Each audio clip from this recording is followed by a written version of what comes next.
Hey everybody, Clark Profit at HPS Law Group here, and today this is the first video in a series of videos I'm going to do about patents. The one you have all been waiting for, I know.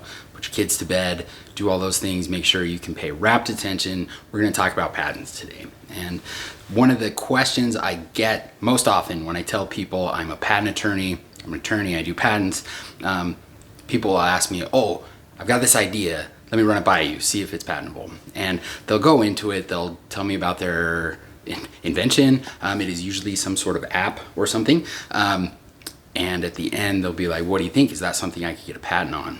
And I'll be like, oh, that's really interesting, because I'm nice, I'm not rude, I'm not gonna tell them how bored I've been for the last 2 minutes while they've been telling me this story. And I'll say, well, have you built it yet? I'll be like, no, it's just an idea I've had. I really want to know if it's something I should invest more time in. And the answer really is, if you haven't built it yet, you're not going to get a patent on it. Those sorts of higher level ideas, someone has already thought of that same idea.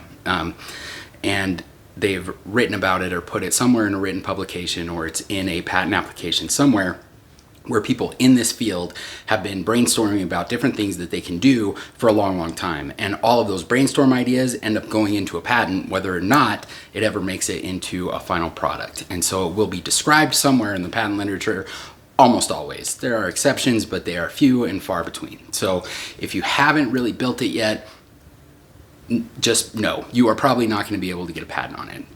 And again, with some exceptions. I've had meetings with clients where they have come in, they have a number of ideas, they're in vastly different fields, they're things that they wish would be out there, and I'll just sit through with them with a search engine up. We'll search for them and we'll find something very like what they had envisioned, either as a product or something in the patent literature, and it only takes a couple of minutes. And it's sad, because I can see these dreams getting crushed, and I don't like doing that, but I will, because you don't want to spend any more time on things that you're not really that interested in. If you haven't built it, you've just had an idea, it's not something that you love, it's not something that you're invested in, and so those are not usually the things that it makes sense to spend money, to come to someone like me, like a patent attorney, and spend real money on trying to get that turned into a patent.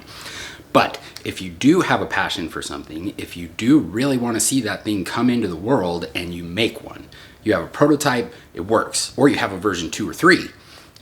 Usually, in that process, you're gonna encounter some problems, and you're gonna solve those problems, and it's those solutions. The solutions to those problems that you encounter as you're coming up with ways to actually do it, to make it real in the world, those things can be patentable.